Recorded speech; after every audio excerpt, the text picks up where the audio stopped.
महाराष्ट्र में कोरोना से मृतकों की संख्या तेजी से बढ़ती जा रही है। बीते 24 घंटे में महाराष्ट्र में 895 कोरोना मरीजों की मौत हो गई, जो प्रदेश में एक दिन में हुई मौतों की सबसे बड़ी संख्या है। वहीं महाराष्ट्र में कोरोना के मामलों में भी बड़ा इजाफा देखा गया है। एक दिन में महाराष्ट्र में कोरोना के 66,359 नए केस सामने आए हैं। कोरोना से सबसे बुरा हाल महाराष्ट्र के नागपुर जिले का है, जहां 101 मरीजों ने दम तोड़ दिया और 6200 से ज्यादा केस सामने आए।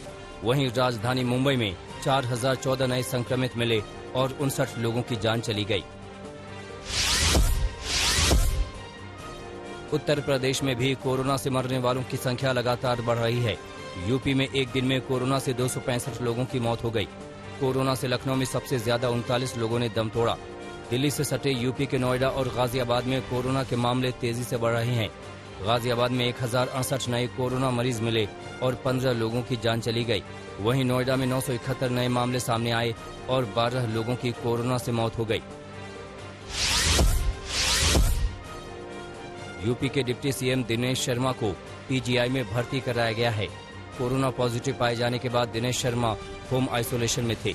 कल दोपहर तबीयत बिगड़ने के बाद उन्हें पीजीआई के कोविड अस्पताल में भर्ती कराया गया। गुजरात में बीते 24 घंटे में कोरोना के 14,352 केस सामने आए, जबकि कोरोना से 170 लोगों की मौत हो गई। ये अब तक कोरोना से प्रदेश में हुई सबसे ज्यादा मौतें हैं। गुजरात का अहमदाबाद शहर कोरोना से सबसे ज्यादा प्रभावित है, जहां एक दिन में कोरोना के 5,500 से ज्यादा मरीज मिले हैं। बिहार में बीते 24 घंटे में कोरोना के 12,604 नए मामले सामने आए हैं। कोरोना के चलते बिहार में 85 लोगों की मौत हो गई। बिहार में राजधानी पटना में सबसे ज्यादा कोरोना संक्रमित मिल रहे हैं। एक दिन में पटना में कोरोना के 1,837 मरीज मिले हैं। इस बीच बिहार के मुख्यमंत्री नीतीश कुमार ने पटना के Indira Gandhi institute of medical science को भी कोविड अस्पताल बनाने को कहा है। साथ ही नीतीश कुमार ने प्रदेश में 18 साल से ऊपर के लोगों का वैक्सीनेशन फ्री करने का ऐलान किया। नीतीश कुमार ने अधिकारियों को 1 मई से शुरू हो रहे वैक्सीनेशन अभियान की तैयारी करने का निर्देश दिया है।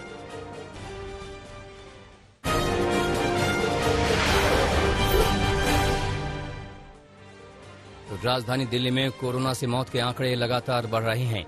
बीते 24 घंटे में दिल्ली में कोरोना से 381 लोगों की मौत हो गई, जो एक दिन में दिल्ली में कोरोना से मरने वालों का सबसे बड़ा आंकड़ा है। उधर दिल्ली में कोरोना के 24,149 नए केस सामने आए हैं। लगातार केस बढ़ने के बाद दिल्ली में अब कोरोना के एक्टिव केस 98,000 से ज्यादा हो गए हैं। विधानसभा चुनाव के बीच पश्चिम बंगाल में कोरोना का संक्रमण बेहद तेजी से पांव पसारता जा रहा है। पश्चिम बंगाल में बीते 24 घंटों में 16,403 लोग कोरोना पॉजिटिव पाए गए, जबकि कोरोना के चलते 73 लोगों की मौत हो गई। पश्चिम बंगाल में कोरोना के सबसे ज्यादा मामले कोलकाता में आए हैं। यहां एक दिन में कोरोना के 3,000 से ज्यादा मरीज मिले हैं। कर्नाटक में कोरोना का कहर बढ़ता जा रहा है। 24 घंटे में कर्नाटक में कोरोना संक्रमण के 31,830 केस सामने आए हैं, जबकि कोरोना के चलते 180 मरीजों की जान चली गई।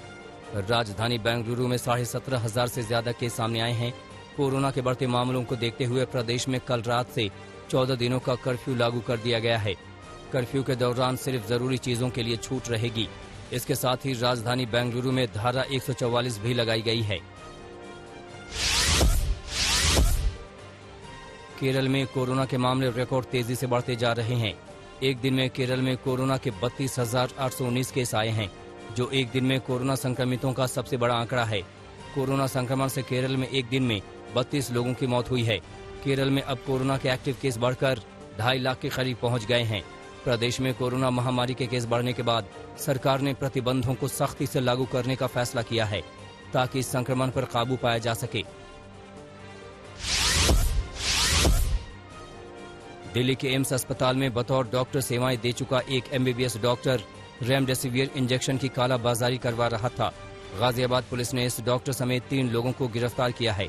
पुलिस ने इन लोगों के पास से 70 रेमडेसिविर इंजेक्शन और 30 लाख से ज्यादा रुपए कैश बरामद किए हैं।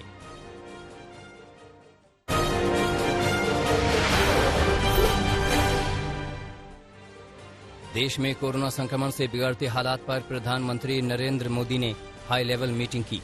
इस बैठक में प्रधानमंत्री ने देश में मौजूद मेडिकल इंफ्रास्ट्रक्चर का रिव्यू किया। मीटिंग में प्रधानमंत्री ने हेल्थ इंफ्रास्ट्रक्चर को तेजी से अपग्रेड करने का आदेश दिया। आला अधिकारियों के साथ बैठक के दौरान हेल्थ इंफ्रास्ट्रक्चर के अलावा ऑक्सीजन और दवाओं की उपलब्धता पर भी चर्चा हुई।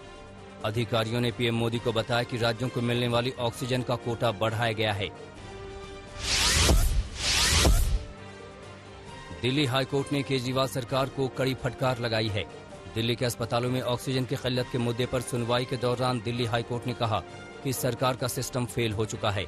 अगर दिल्ली सरकार संभाल नहीं पा रही है तो बताइए, हाईकोर्ट केंद्र को जिम्मा देगा।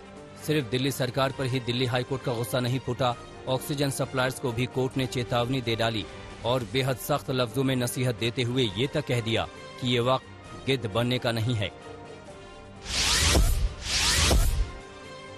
कोरोना संकट पर सुप्रीम कोर्ट ने केंद्र से कुछ बिंदुओं पर जवाब मांगा है। सुप्रीम कोर्ट ने केंद्र सरकार से पूछा है कि कोरोना के खिलाफ जंग में संसाधनों का इस्तेमाल किस तरह से किया जा रहा है। इसके साथ सेना और रेलवे के डॉक्टर्स का इस्तेमाल कैसे किया जाएगा। वहीं वैक्सीन के अलग अलग दामों को लेकर भी सुप्रीम कोर्ट ने पूछा कि केंद्र इसके लिए क्या कर रहा है। दिल्ली के मुख्यमंत्री अरविंद केजरीवाल ने राजधानी में जल्द ऑक्सीजन संकट खत्म होने का भरोसा जताया है। केजरीवाल ने बताया कि दिल्ली में ऑक्सीजन संकट को दूर करने के लिए राज्य सरकार बैंकॉक से 18 टैंकर आयात करेगी। वहीं सरकार फ्रांस से 21 ऑक्सीजन प्लांट मंगवा रही है, जिसे दिल्ली के अलग अलग अस्पतालों में लगाया जाएगा। केजरीवाल ने बताया कि 1 महीने के भीतर दिल्ली में 44 ऑक्सीजन प्लांट लगेंगे, जिसमें से 8 केंद्र सरकार की ओर से लगवाए जाएंगे।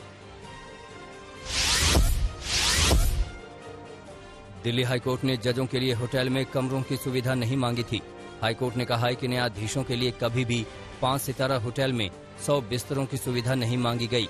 कोर्ट की ओर से कभी इस तरह का आग्रह नहीं किया गया। हाईकोर्ट की इस टिप्पणी के बाद दिल्ली सरकार ने इस आदेश की जांच शुरू कर दी है।